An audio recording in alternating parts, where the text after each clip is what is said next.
Let's get cracking! Welcome back, everybody, here to our final game of the D2CL. For tonight, it is MYM going up against Evil Geniuses in a game which has now become a dead rubber.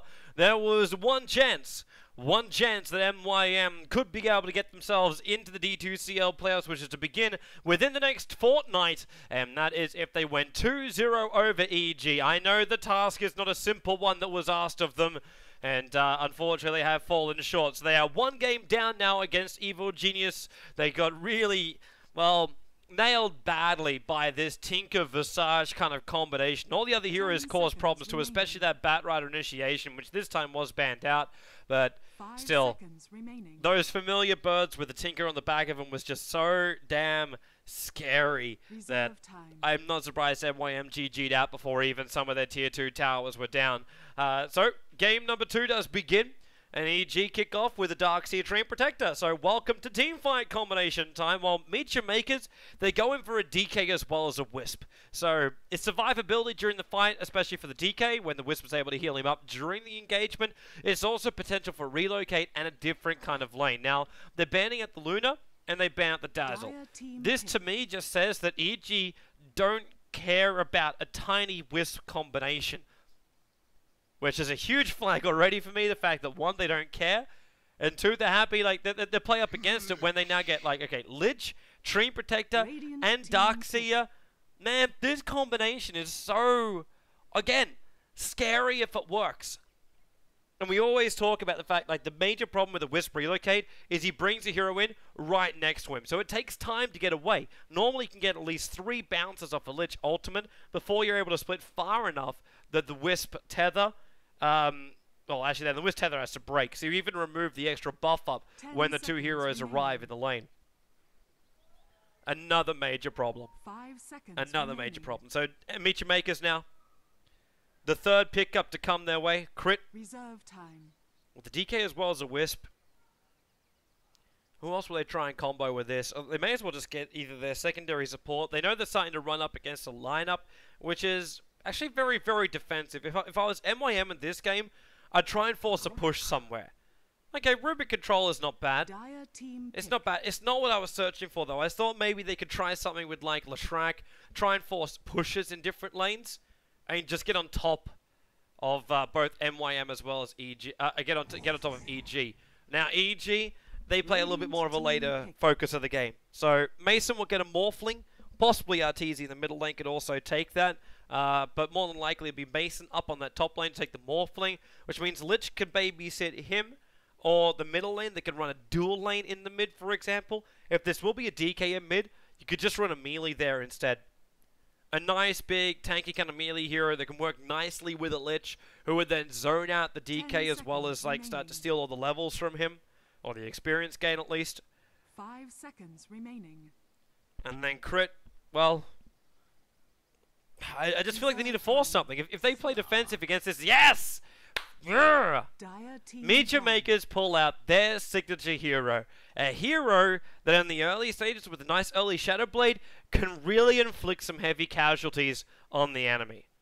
And that's what they're going to attempt to do right now. Nyx Assassin will be the final ban out. Looking to avoid every single one of those, like, invis worrisome heroes. And with EG's lineup, the obvious last pickup for them is the SF. When you have Tree ulti, Darkseer back into a Lich ulti, you want to have SF in the middle of that winding up for his. That's why I'm kind of feeling that it's Mason as the Morphling, as opposed to having, like, Arteezy as that Morphling. And that's going to take out the Weaver, so they're still looking towards Mason.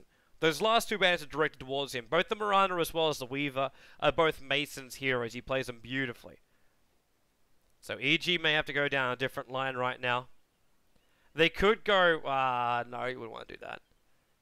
I was thinking Faceless Void, but the combo essentially doesn't work properly with both Darkseer as well as Treant. Works nicely with Lich, but even then, with Morphling, he would just shotgun from outside the bubble. 10 seconds. But they need something like an SK, which could just epicenter in and throw himself into the middle of the chrono. Reserve time. But PPD's definitely taking his time with this last pickup. Maybe that Weaver was what he was searching for. The other toss-up could just be the conversation between the players. Who plays the Morphling? Which lane do we want him to go? In the middle lane with the Wisp as well as DK, Morphling won't be able to get himself a kill unless they're running both Morphling and Lich in the mid. And then you'll have both Waveform for reposition to basic attacks, and then Lich with a Frost Blast early on. That's the way you could be able to pick off that Wisp in the early stages of the game, and they get the Bloodseeker. Radiant team pick. I was getting some inside info from EG before the at the end of the last game, saying normally they actually like to play the combination they had in the last game, the Tinker and the Visage together. They enjoy playing that with the Bloodseeker because it's just you can't win against it. But with the Bloodseeker now coming up, it creates a new problem for Slark. Because Slark, when he drops low enough, is now going to become visible. Which means he will not, I believe this is the way the mechanics work, because he is visible with the Bloodthirst from Bloodseeker, he will not be able to regenerate because he's visible to the enemy, which means he loses his high movement speed. So a low live Slark can no longer just move in and out and evade the enemy. It will be RT on that Morphling, but Bloodseeker can also be switched towards that mid lane just like they did previously. So, into the game we head. Universe, as always, to play the off-lane of Darkseer. We expect nothing less. PPD's Treant Protector, and then Zai will take up the Lich, and all the others we have already covered. So, Ryze, he'll be the DK. So, solo mid DK will be there. We'll have Crit as the Rubik, the grandest of the Megases. He'll be heading down to the bottom lane right now, and Ace is going to also be heading down to that bottom lane as Nature's Prophet. Boots first, and they're going to attempt to run Link in the off lane as the Slark with the Wisp behind him. This is the goal right now of MYM, and they're going to be battling up against the Bloodseeker. Now, this is actually quite a decent lane at the very start for Slark. He'll be stealing off a lot of that essence out of the Bloodseeker, and Bloodseeker's going to have himself a bit more of a rough time up on this top. So I expect the Lich to leave Arteezy in the very early stages of this laning phase. Because Crit's going to be a bit of a nuisance, but not that much of one. And Arteezy to have early levels is probably more important. In fact, I think we may already be having Lich head north. Like, Zai's out a little bit further right now, but the chances is he'll probably just take a creep and then head himself up this direction. That's the chances. Universe will be chilling back, so body blocking up from the very, very start. Our little tree's going to scout the fact that PPD is also coming down this bottom lane. So an Invis rune to start with, and Crit just denies it. Doesn't want the advantage there for PPD, and doesn't want to risk coming out too far to pick it up anyway. Well, looks like Zai's going to stick with the mid. They screwed up the block a little, though. One of the creeps got away. Ryze lost one of his, but the creep's already going to move up towards the high ground, which means now Ryze actually has the advantage until Zai comes in, and they're already actually 31 experience points in front. It's amazing what Sacrifice can do when you take a creep this early on. But Ryze is still going to be very careful here. Breathe Fire or not, I know he's trying to rush up into the bottle, but they're just going to try and beat down his life points to bring him to a point, especially that this can happen. There's a lot of DPS that kicks out from Morphling with a Wraith Band, as well as that early points of agility. You see he's only got 5 points, 5 plus 8 left in strength. 397 life points. That's why the Breathe Fire was also so effective. But it has collateral. With no stun, it means Morphling feels very confident just to have a crack at anything. You notice at the bottom lane too, this is EG trying to wait for the secondary Iron Shell, and then they dive in with Leech Seed to slow down Ace. That I think is the objective right now, because with the second Iron Shell, he'll burn through these little treants, which I find actually quite amusing. These things are called treants, and they're going up against the Treant Protector. He's obviously not protecting them. There is a fault in the lore here when these two go up against each other. Almost where Nature's Prophet should actually be called Treant Protector. And then, well, then again, Nature's Prophet does send these trees into battle all the time, so he doesn't really protect them that well. Ah, Ryze.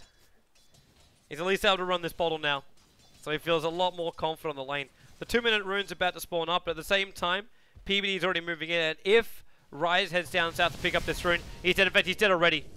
The tree's coming in. He's going to go for the Leech Seed, and one more attack. Bottle charges. PPD can't reach him. Living armor. He has to. is under attack. He's actually going to back up, may give it over towards Arteezy instead. Rise should count his lucky stars right there. Universe may not be as lucky. He's got Surge available, is now going to use it, but Crit's going to pick him up and drag him back, and this Surge is now going to wear off. Living armor to try and keep him alive. He's already munched in his tango, so his regeneration's quite good. But Universe, he's got blocked up by a tree line. So because of that, around the sides, Universe surges off cooldown. A quick salve, Crit will attack. He moves into the tree line, tries to cut out the other side, and he's away. Frost Blast to come out here from Zai, and they can turn in for the Iron Shell. At the same time, First Blood's over on the Darkseer, but Ace is still going to go down here on the bottom lane, and they're going to turn into more. While Bloodseeker may have gone down first, this is going to be the better fight to watch, because it's going to be a Frost Blast into Crit. Zai with that DD damage, he does so much. And EG will pick up 2 kills inside the Radiant jungle, while Bloodseeker died up on that top lane. Not enough protection. Link still searching for an opening on PPD. Living Armor's going to protect him for now. Tether him. PPD really slowed up. Telekinesis as well. Rubik's joined the fight. And now they get the lease over on Bloodseeker. And he can't outrun this. No boots. And Lee's got his with a poor man's shield. They lose both heroes up on the top lane. And Bloodseeker dies twice within the same amount of minutes. So MYM having some really good work happening in with that Slark. Now up with full strength treads. They couldn't have asked anything better for the hero who was meant to be the early game pressure. The one I was looking for as well, for MYM to try and be the ones to set the tone. And that's exactly what has happened here. We got bottles coming down to the bottom lane for Monsieur Space there. Except that's not coming to the bottom lane. He's Space. Yeah, it is. It's Universe.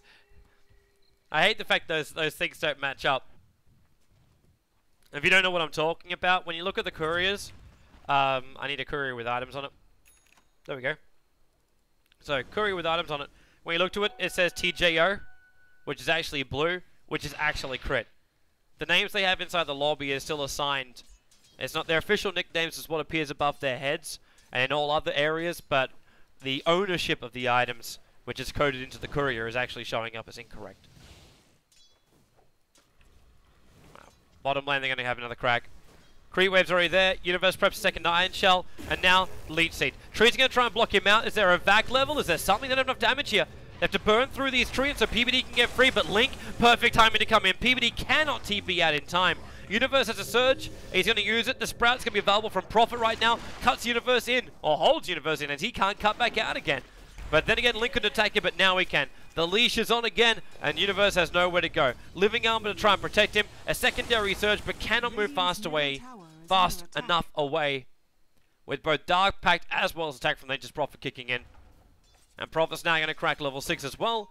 So now we're adding Wrath of Nature to all future engagements. I have another crack at mid. Not underneath the tower when they don't have a creep wave. Arteezy does a point blank range waveform to get 2 last hits. Follow that greed to the ends of the earth. DK really has, though, been crippled in this mid. 11 for 2, up against a 30 for 11. Darkseer for his death, singular, has still managed to grab 33 CS off this bottom lane. So advantage-wise, even though there's kills going the way of MYM, and the gold and experience are coming their way, it really should be a lot more for the ganks they've been able to achieve. But it's just because in the CS in the lanes while the ganks aren't going on, they're getting themselves further in front. Of course, there is the other side of the crippling, and that's over on Mason. This Bloodseeker's only got 12 last hits on him and 2 deaths to his name, so there's just no gold for him available. And this Whisper's almost at level 6 too. So we're going to have that Slark involved in almost every single semi-possible engagement. They just relocate in, and then it's more than possible. Zai body blocking up Monsieur Biceps. Teasy not looking too healthy there in the middle lane, also having to back up. Radiant's bottom Do you leave a tower replica is under behind or attack. something? Doesn't look like it. Well, he just moved back so we can get the bottle charges. That could be the other reason. Top lane, Link. He's in very, very deep right now. There is currently the silence over on him, and that's from the Bloodseeker. It's a bit of a catch-22 because they silence up Link. But he isn't able to then leash, but he does a lot of damage when he's able to right-click in. He's already dishing out 90 plus 3. Now a little bit lower because he lost those 2 essence points. But when Bloodseeker buffs him up, Damage increase of 30%. Yeah, Link will take that. You'll have the Wisp also there on his tail, just to help him out. And now they might give this a shot. Frost Blast on Link. It's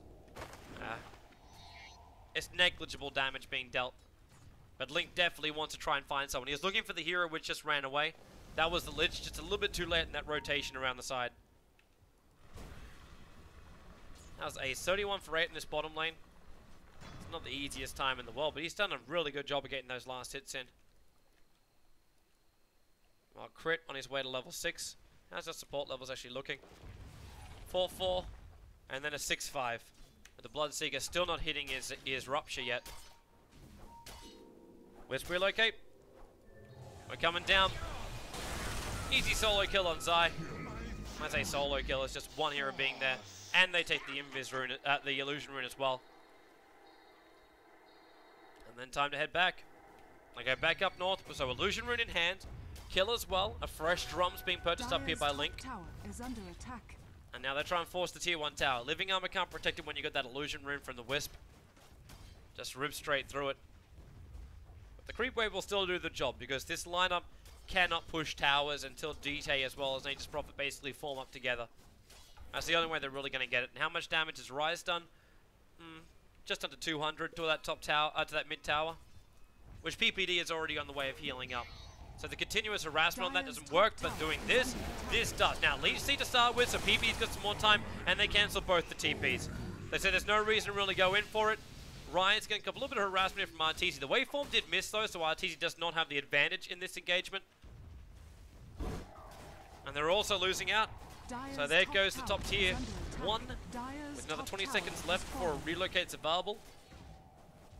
And they're just using it for mana regeneration between the two of them at the moment. But he'll take Link with him. And they'll probably look down towards that bottom lane where Crit is desperately trying to defend up against Universe.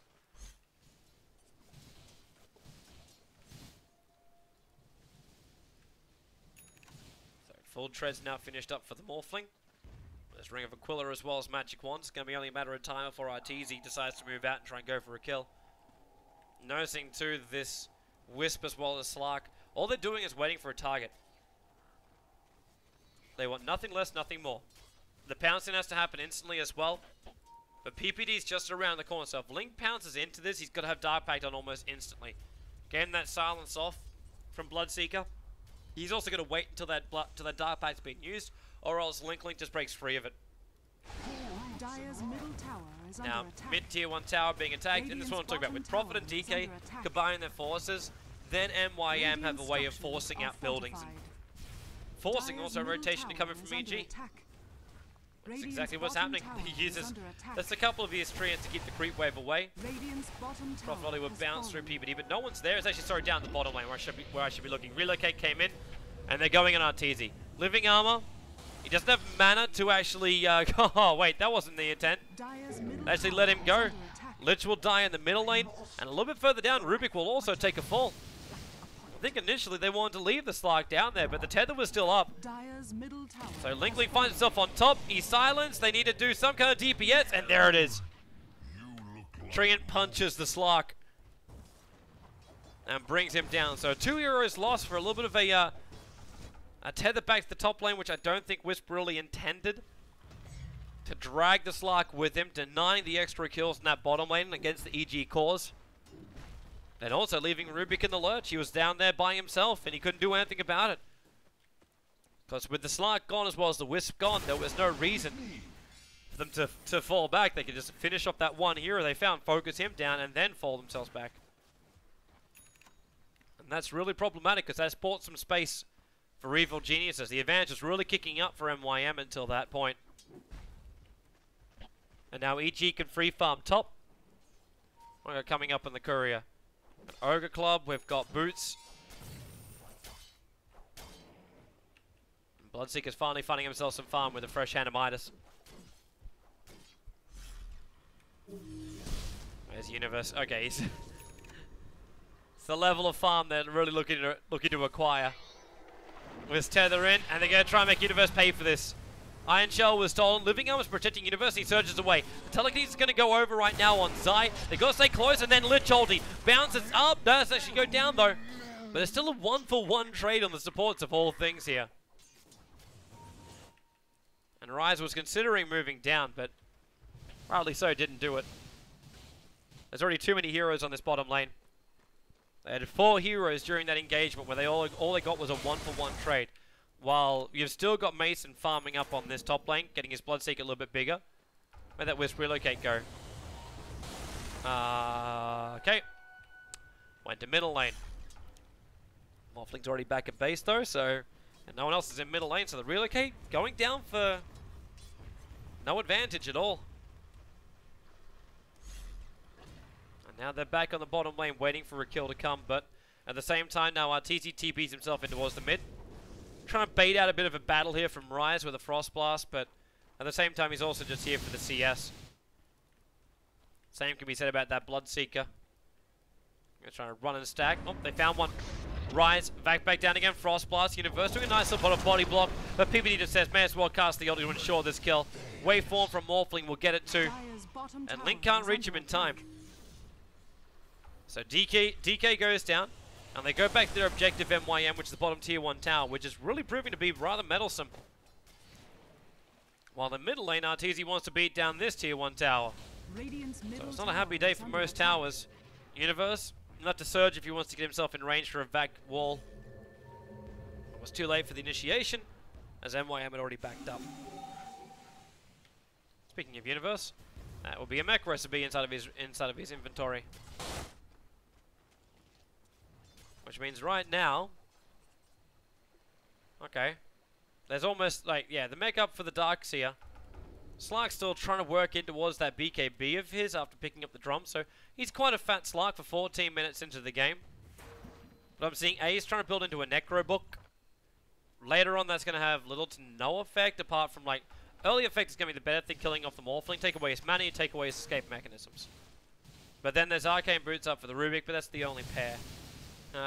Yeah, they can keep forcing it after that point. But there's 2 Arcane Boots with PPD as well as Universe. So they've got some help right now. A little bit of trouble coming in for Nature's Prophet. Wisp relocates on the way in here. Bloodseeker with the lead seed. They're going to kill off. Dire's Courier has been sniped off in the middle of this, but then a waveform in. Coming in from Arteezy. They try to pick up and throw back Universe. Successful to get the double stun on the telekinesis, but Link, he's currently silenced up. He wants to pounce himself away. The Darkseer wall goes down, and he pounces into the river. 31 life points. Morphling waveforms down. Adaptive Strike level 2 will take the kill. Lich was a sacrificial lamb in this engagement, but Arteezy, he's sticking up with Rise. With that haste rune, why wouldn't you? PPD surged up, can't get himself in range to get that Leech Seed off. The movement speed from Rise is just too fast when he also triggers off the drum charge. But now with, well, Replicant. Short range jump there, Arteezy. But they'll take the tier 1 tower. Even through the fortification, there's no backdoor regeneration to protect these tier 1 towers. So it's just a simple tank, take, move. Arteezy gets even more. 3 for 0 now. Nothing was actually on that courier when it died, and it did die smack bang in the middle of the Ancients of the Dire side. So for some reason it found itself in the middle of the fight. Zai was the only casualty of war for EG during that last engagement too, as he sits 2 for 4. With no Lich ulti cast. Never got the sucker off.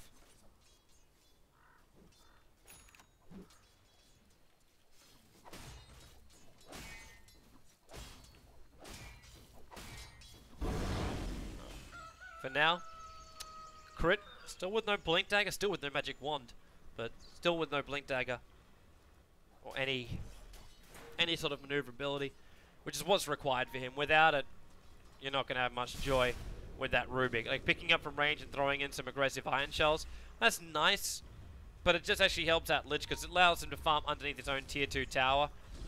Took a little bit of damage, but that was negligible. Bottom lane, Prophet's going to TP in here.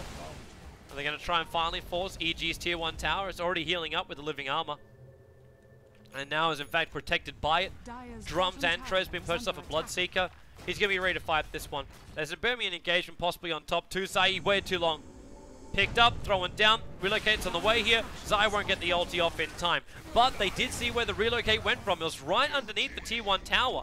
So they got themselves a kill here. The creep wave's still available, but Tree's going to have ulti. And Wisp, well, he's coming back by himself.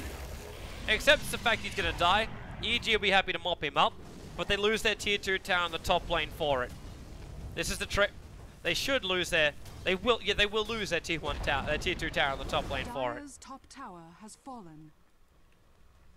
Fortification, living armor's not that strong. And Lynch, I don't think he didn't have frost armor on the building, and even that's only level 1. But EG's going to try and find their trade-off, and that's forcing bottom lane. Arteezy went straight in for the BKB. With the Dire Courier respawn up, is it going to pick up anything important for anybody? Or, no, looks like it's all going to pass unnoticed. Especially considering Darkseer is the only one with extra gold on himself. Right, MYM's going to come in. They're defending this one. The trees to the front lines to try and hold him out. Sprouts on Universe. If he wants to, he can back himself out of this. And what a crit still. He just stole Iron Shell again. Really great counter push ability against him. Now it works for him. Didn't work on the top lane. I think there's a loud side of fire underneath his tower. And MYM weren't looking to dive then. But when you're trying to stop a 3-man push on the bottom lane, Iron Shell is perfect. Especially when Bloodseeker is one of those guys. Shadow Blaze now done on DK. Is that BKB on the slide flying out? It is. So both BKB as well as Shadow Blade is now completed.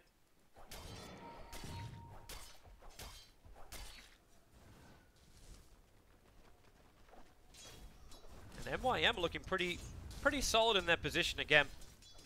And the experienced Graph is telling me something else. But so far I haven't seen EG capable of taking a team fight. Also because they haven't had one yet. They've been evading a lot of it and not looking for the openings. Now middle lane, Whisper relocate with the Dragon Tongue with the stun, living armor. Let's get this ulti off right now. Oh, did he? No, he didn't. He let a Frost Blast. He could have let that ulti go. But everyone else wasn't there for him. On the bottom lane in the meantime though, Ace is TPing out, attacking once. Oh, Bloodseeker. That was the last moment he could have attacked then. The last moment he could have attacked then. But they get 2 for the price of 1. Tree and Rubik for the Lich. And now Darkseer is able to afford up a Blink Dagger. Now all he needs is the extra man to go with it. And both Universe as well as PBD have already popped their Arcane Boots, so they're bone dry for the regeneration for now.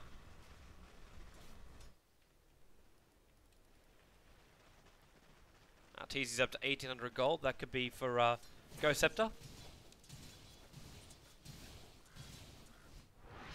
In this game, that's actually not as like a lethal kind of item to turn on, because you're not going to get Dagons. You're not going to have any of this magical burst damage coming your way. You got basically, well, Breathe Fire, Fade Bolt, Wisp Spirits, yeah, Wisp Spirits, and then you've got Breathe. Yeah, that's it. Dark Pact, I believe. Yeah, magical damage too. It's a little bit of it, but the most important thing is you just can't get right-click down. And I think maybe you go straight in for that, because then he'll be able to go into the E-Blade straight away, and then he could focus on targets like Wisp and such. Maybe in this game he may consider trying to go in for either Amanda style or just the earlier Yasha, just so he's got some stats behind him, some movement speed, some attack damage to work with before he goes in for E-Blades. And just rely on the fact that he is already 4 for 0 and he can stay ahead of the farm, so he doesn't have to have something which makes sure he can stay alive during fights. So far he's had no massive problems with that. He's about to get a lot more money too. That tier 1 tower, his days are numbered. The first damage is about to be dealt to it, unless Rubik was able to steal that living armor and regenerate it back up again, which means maybe it's the second damage to be dealt to it. With the catapult and the creep wave. They could have wave formed it down, but I think it's the bottom lane where they're looking at more PPD. Tree ulti may as well go, and now the Lich ulti will also go over. Down to, that's only twice though. Really negligible. Link has already triggered off the 10-second BKB, as they're all trying to just run themselves away. Zai jukes Link around the tree lines, pounces up, so dukes him again, moves on down. Universe Body blocks him, backs up, makes the wall, makes a copy of Link as well. Prophet has managed to kill off Mason in the meantime, so Bloodseeker on the sidelines. And they're trying to chase in deeper. Universe, he's got Blink available, but he does not want to jump in that far. Not when you got more Blink wave forming into the fight with the Breathe Fire from Rise as well. Ace will pick himself up a double kill here.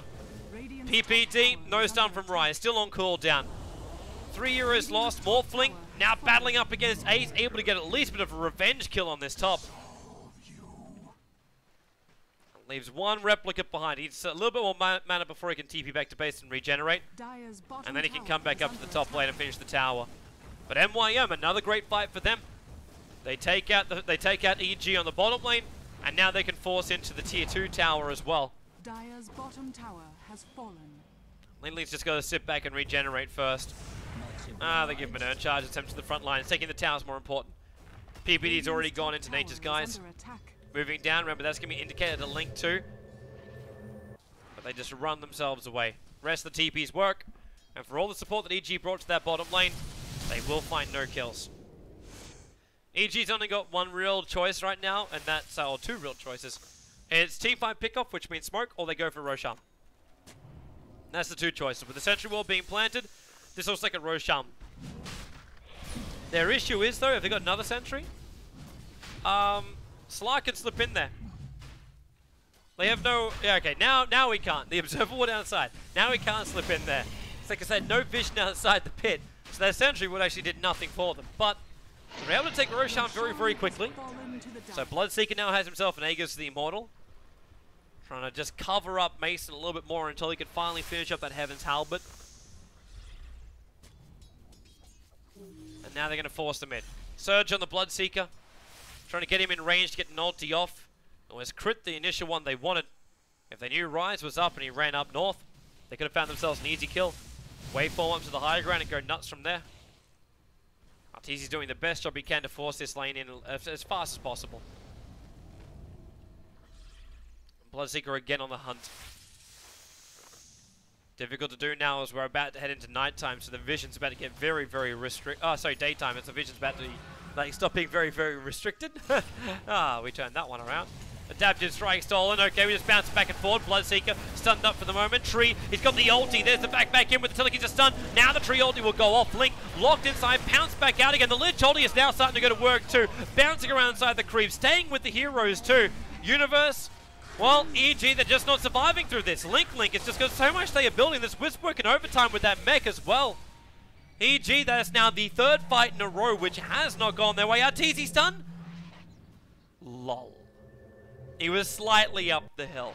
PBD will also TP himself out to safety underneath the observer ward, but MYM, they make a beeline for the mid. Tier 2 towers will be brought down. They have a 34-second window. Bloodseeker does have buyback, but even just forcing that is worth it at this point. As we get BKB being built up by Bloodseeker. Heaven's Halberd, he's given up on it. There's a lot of strength on that Bloodseeker, but he doesn't have the ability to freely move during these engagements. And that's where the major problem's been coming in for him.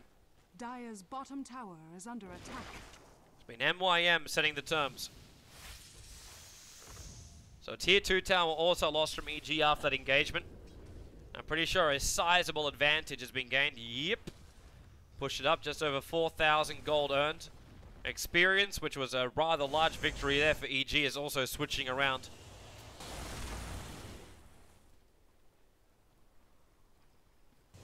EG, they need to be able to get the reins of this game back under control. Because if they don't, I got DK, he's about to hit Frost Dragon form too. They're about to have AoE slow damage coming out. EG's teamfight combo is negligible. This damn Lich has 4 braces to his damn... Yeah, what? What is this? Like, seriously. This is their only way they can do it. Looks like Arteezy as well as Link just had themselves a little bit of a shared moment.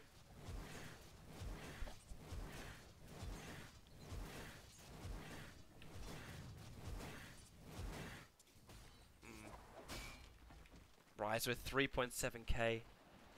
Is this just going to be a straight BKB for him? It may be a straight death for him. They need more. They're already backing up a little bit further. Link and Wisp. It's just so easy to bring in that combination. It's quick, very, very quick.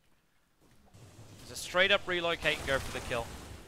Link's also getting very close to finishing up his Skadi. So more life points. Easier chasing. Actually, oh no, he's switching it on me. It's a Lincoln Sphere for Link.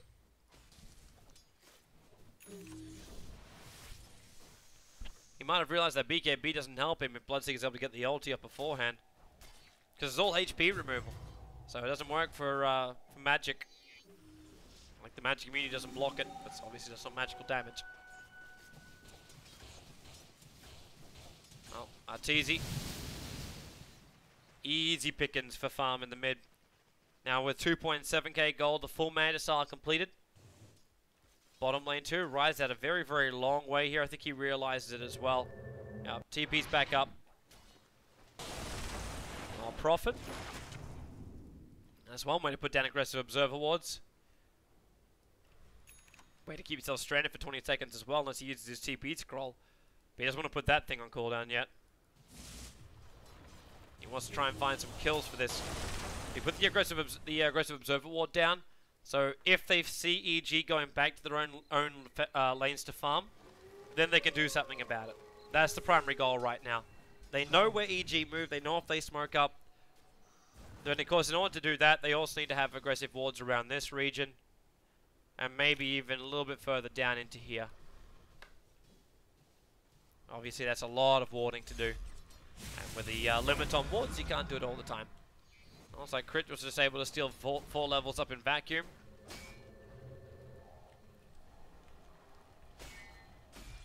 This Wisp is also well on his way to having the BKB. With Mech, Ogre Club, and Urn, his strength is already looking pretty damn good for this Wisp. How did Rubik go too? Did he ever actually steal it? No, yeah. He hasn't managed to steal Morph ability yet. We don't have ourselves at a full strength Rubik. Looks like Arteezy being very, very good with changing himself. AKA not doing it right in front of all of MYM. Especially Crit. Because that does actually rely on Crit to survive through the engagements to get it. Or at least through the initial start.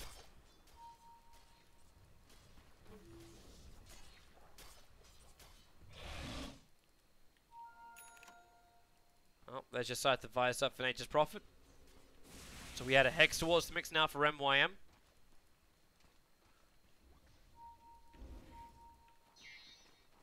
And that's going to be a nice little way to control up that Bloodseeker, who still doesn't have his BKB. Mason needs more time. There's a Mithril Hammer on the Courier for him. 200 gold, 300 gold, but with Arteezy being ganked up on the top lane, Hex goes to work instantly. He's still got a Replica to jump to, which now he does do so. Down the tree line. Ganking up a Morphling is always difficult enough. When he's going to replicate up, it's next to impossible. But now they're going to try and force bottom lane. PPD's in here, Bloodseeker as well. His full BKB is completed. So with TP's in, EG will probably have a better fight this time around. Just because the BKB is available. Downside is they're still going to get through that Lincoln Sphere, which is over on the Slark. And Slark, Dark Pact, tries to jump in. There's Ace already, hexing over on the Bloodseeker. Is he going to trigger the BKB? Yep, the Vac will come as well. It's a return Vac from Universe into the wall, and then the Lich only to go down. Into Link, and he'll have to take the damage up. Able to break free of this entangle, the tree ulti. No, you may as well even have that sucker. But Bloodseeker writing this out. With the Urn charges, they keep his life low. They trigger the Lincoln Sphere again. Ace is able to TP himself away, but Link's life is now forfeit. They got two heroes moving down the river as well. They're just fake Morphlings, none of them are real. But EG, they show the BKB for the first time from the Bloodseeker. Quite successful, but also MYM showing the fact that they don't really care about a lot of these control abilities from EG.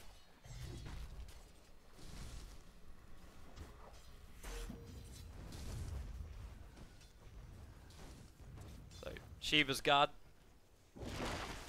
Up and available. Almost, for this Darkseer. These team fights are going to start to get a lot messier for MYM. Like that Lich ulti is now at least level 2 as he goes into Necro books as opposed to like trying to buff up that ulti with the Aghanim Scepter. Because he realizes like he needs the Necros up against a hero like a Slark just to burn off the mana because they've got nothing else to do such a thing.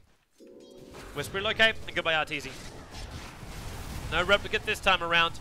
And the Lich ulti which looks to be stolen. Arteezy BKB. Strength morphing up. Oh, waveforms down. Zai is also here. And then Dragon Tail stun from Rise. Perfect maneuver in. Arteezy, they're living armor. Look at him just move up in the life points. They actually just cannot kill him. And in the meantime, the bottom tower goes out in favor of EG. And that is a lot of strength morph to have available. And with it, a full gank from MYM will fail again. Something they really needed to get to. They needed that straight up burst damage before he had the life points. But they didn't catch him low enough. And now Arteezy with 4.7k gold on himself. Over on the courier, that's actually a Yasha for Mason. So he's not going to go into the Heaven's Halberd. Instead, we're going S&Y build. Coming in for the Bloodseeker. Which may means he wants to rush up into something else. I would say normally a Basher into something more controlling like that. But in this game, it may be worth going in for a Mjolnir.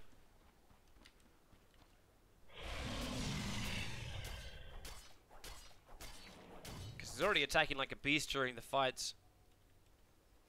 And this way at least they've got some kind of pushing power up against that tree and protector beyond that of an Iron Shell and a Morphling waveform. Bottom lane, there's movement coming in. Shiva's Guard from Universe, backing in the Wisp, and now Tree, lead seed, Wisp is trying to relocate out. Radiant structures are fortified. So, Lich goes down the middle lane. Wisp will be coming back in here. Link, he's got a choice to fight or not. With the gem here, he's going to try and pounce in, and now they'll see if they can fight or not.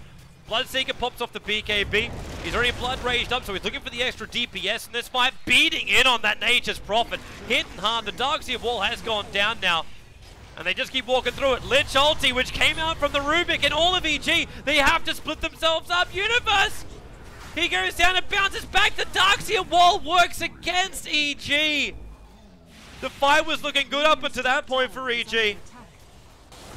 And then Rubik came in and turned the tides. No way to get out. Blood Rage was even solid, so a silence to add to that mix-up. And Link searching for Arteezy, but Arteezy able to just TP himself out. And he's got a full Skadi now.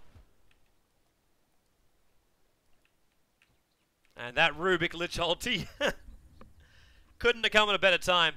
And the fact that Darkseer wall was there, he kept having copies. He kept fighting copy after copy.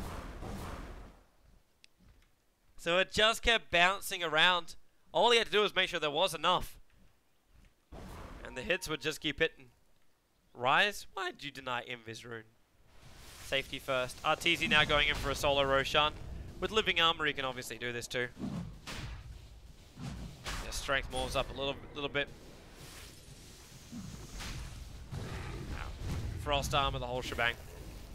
Very, very simple job. Not the fastest Roshan you'll ever see in your life. But at the same time, getting the Aegis the Immortal, well, worth it for what they lose is some time in their lanes. That's it. Let's get a burst farm after this. There's the Aegis over on Arteezy. And Morphling is pretty damn fat. Sitting at almost 18,000 net worth. The next three, though, belong to MYM. Then you hit the Bloodseeker and the Darkseer. But then again, Bloodseeker and Darkseer already give everything they want to. And they're going to try and force, what, mid? Morphling setting up towards the top lane to try and do the counter push. It's a couple of trees there.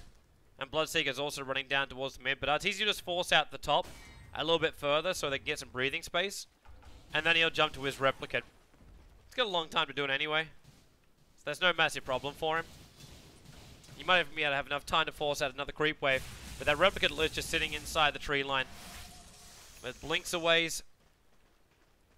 Wisp as well as Link are still up on this top lane. But this Lich ulti. Oh, this Lich illusion. He's going to lose it now. He's actually going to move. He's going to go into it. He's like, oh no. Lich is stuck. What's he supposed to do? But there's a real one there, and Arteezy does join the fight. He's pushed at the top enough. Bottom lane, though, of course, you can never win on a proper split push battle up against a level 3 Necro book. Nature's Prophet with 4 points up in those trees. So the only thing they can do is push faster, and they're doing so. Their tier 2 tower evaporates. There's no fortification for MYM either. They must come back and fight. They can't go for a trade here. A tier 2 for a tier 3. A tier 2 and a tier 3 for MYM's favor. For a tier 3 and a Rax.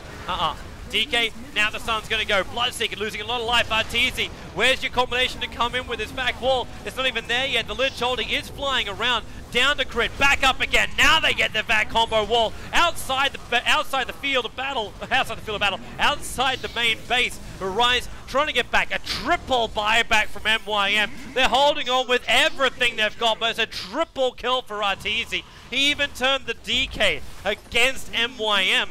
They can rotate middle or they can push for the GG call now. There's gems on the deck to be picked up, and they're going to rotate bottom. Sorry, not middle. My brain's still working right. But there goes your tier 3 tower in the bottom lane. Into the range ranks, melee ranks, and there it is. GG. MYM will be eliminated from the D2CL, and Evil Geniuses will advance themselves through into the playoffs of the D2CL, which means relax can relax. They will advance through. Virtus.pro find themselves being knocked out with MYM out of the group stages here. And that also means, well, we have ourselves not all of our positions out for the D2CL. We're short of just a couple of them here. But as far as Group 2 goes now, that is locked in position. Alliance will take number 1 position with their 13 points, while EG will manage to come through with 11 points in total. And then we look over towards Rox gets in 3rd position with 8 points, with Mecha Makers finishing with just 1 point, having 4 losses as well as 1 draw to their name. And as far as Group 1 goes, Team Empire is the only team secured a position so far in Group 1. Actually, technically, all 4 of them are, so you will have Fnatic, Power Rangers, Na'Vi, and Team Empire all go through. The only question will be exact positioning. If Fnatic end up going through with a draw up against Dream Team, we have ourselves a tie up to 2nd position, which does, of course, affect the positions going into the playoff bracket. But either way, we'll have that sorted out over on the 15th. That's when the D2CL stream does return. For now, though, guys, head yourself over to the European hub for the International 4. The matches are going on. I'm going to head myself over to our social live stream and maybe jump downstairs. Make sure you do check out the TI4 EU hub primary stream. This stream is actually streaming out the matches as well as our social stream, which is jumping between all 4. So if you want to check that out, definitely go ahead and do so. JoinDota.com, up on the top right, you got everything that's there. The live and upcoming tool tells you what stream is also streaming what, so you can follow all the information there. Thanks for watching, everyone. VODs available, dailymotion.com/joindota, as well as in 2 days' time, youtube.com/joindota, and I'll see you all over on our EU Hub live streams.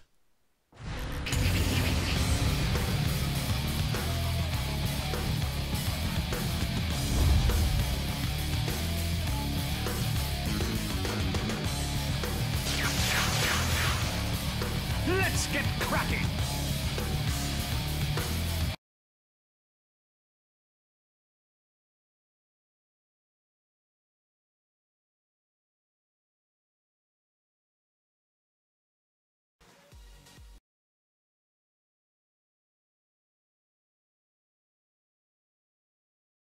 This is fucking awesome. But shit, it was 99 cents. I get copping it, washing it. About to go and get some compliments. Passing up on those moccasins. Someone else has been walking in bummy and grudgy fucking. And I'm stunting and flossing and saving my money. And I'm hella happy that's a bargain, bitch. I'ma take it, grab a style.